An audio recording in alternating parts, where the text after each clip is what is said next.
ชอบสาวเกียรติบาดมวยตั้งปียมสาวบอกพลวนมือจีบใจก็องค์ใจมันรบเรียงเงินจีบลายบุญต้องเมียนแต่ยังทำตังสมาร์ทแล้วยายตาแต่เมียนพอสัตว์ร้องบ้านกับเป็นแล้วก็เศร้ามวยตั้งปียกเลยนี่ហើយធ្វើបងបញ្ជូនមកផលឲ្យអ្នកម្ដាយទៅឲ្យចិត្តទៅកាន់នៅសុគតិភពខាងមុខប្រកបដោយសេចក្តីសុខហើយថែរក្សាអាយុជីវិតមួយទាំងពីរឲ្យបានសុខមួយទាំងពីរលើកដៃឲ្យទៅឋានឡើងទូនឹងពិសិដ្ឋពរជូននោះថ្ងៃនេះធ្វើអាចារ្យម្ដងcònណាកមាតូខ្លួនឯងហើយកំមត់អូកន្លែងញាត់ទៅយើងมันចិនបីសាធុលោកជីលោកតាបងប្អូនយុវជនវរីកុមារាកុមារីបងប្អូនប្រុសស្រីកំពុងកំឡុងលោកជីលោកតាទាំងអស់បងតូចបងធំគ្រប់បងតូចចង់មិនយកជួលសល់ដែរបើមិនគ្រប់វាទេខ្លាចគោលពោថាក៏សួរសុខទុក្ខខ្ញុំមកដែលមានសទ្ធាជ្រះថ្លាធ្វើបុណ្យមិនរឹងមុខឃើញថាគ្រួសាររបស់ក្មួយអាសនាច័ន្ទមនីម្ដាយត្រីលាចាក់លោកនេះចោលយាយតាមានផលសប្បុរសក៏បានយកជាបច្ច័យមកបំពេញកុសលបំលេចចែកទុកនៅក្នុងគ្រួសាររបស់ក្មួយវាសនានិងអាសនានៅច័ន្ទមនី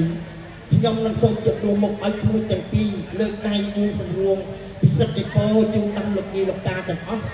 ដែលបានចំណាយពេលវេលាដែលមានតម្លៃថ្លៃថ្នូរមិនថាភ្លៀងទឹកលិចឬក៏ត្រជាក់សន្សើមធ្លាក់ញ័រញាក់យ៉ាងណាក៏ដោយខំតែមកអង្គុយតាមដានដល់ក្រុមសិល្បៈរំយើងខ្ញុំរស់ពេលរាត្រីឃើញឈុតឆាកកំសត់ក៏បានយកជាបច្ច័យបំពេញកុសលទៀតអញ្ចឹងហើយខ្ញុំនឹងសូមបួងសួងដល់សម្ដេចទេវតាសង្កាត់ទេវរីលោកនឹងចោទលេខកលេខមើលបីបាច់ថែរក្សាលោកជីលោកតាទៅដល់ទិសទីណាក៏ដោយក៏មានគេស្រឡាញ់រាប់អានដូចយាយតាស្រឡាញ់រាប់អានពួកខ្ញុំចឹងដែរហើយបើទៅដល់ទិសទីណាក៏ដោយឆ្នាក់គ្នាទាំង8ផ្លូវសត្រូវទាំង8ទិសខ្មាំងមកពីមុខរំលងខ្មាំងមកពីខ្នងឲ្យវិលាសចាត់ចាយសូមឲ្យលោកជីលោកតាមានបញ្ជនយឺនរាប់រយព្រះរសាហើយឲ្យចេះកសាងខ្លួនធ្វើបុណ្យជាដរាបដើម្បីរក្សានៅវប្បធម៌ជាតិអញ្ចឹងហើយសូមបួងសួងដល់អស់អន្តរមទាំងឡាយឲ្យលោកជីលោកតារកស៊ីមានតាមចាត់ការវាលគុំសង្គមរមនីមួយផ្នែកមួយប្រព័ន្ធមួយក្នុងវងតកូល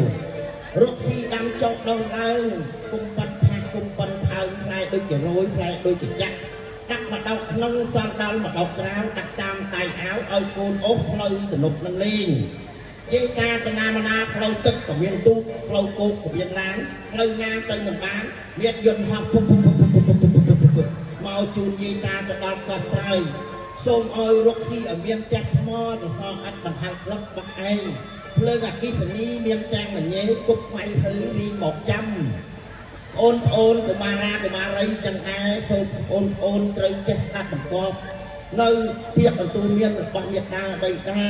ទៅណាមកណាអូនរំទោនគោរពចាស់ទុំហើយរៀនសូត្រពកាយរៀនសូត្រតាំងពីអក្សរខ្មែរចេះហូហែអក្សរវៀតណាមចេះទៅតាមសម័យជឿនលឿនគឺអក្សរអង់គ្លេសចេះមានគេប្រៀបគឺអក្សរអាមេរិកាំងពួកខ្ញុំក៏ឆ្ងាយពេកហើយចឹងហើយសូមពិសិដ្ឋពរលោកជីលោកតាតែប៉ុណ្នេះទទួលពុទ្ធពរទាំងពួនប្រការគឺអាយុវណ្ណៈសុខៈលក្ខបៃគ្លៀងរៀបដែរតែចឹងហើយមួយយកនៅលុយនេះទៅរៀបចំធ្វើបន់ឲ្យ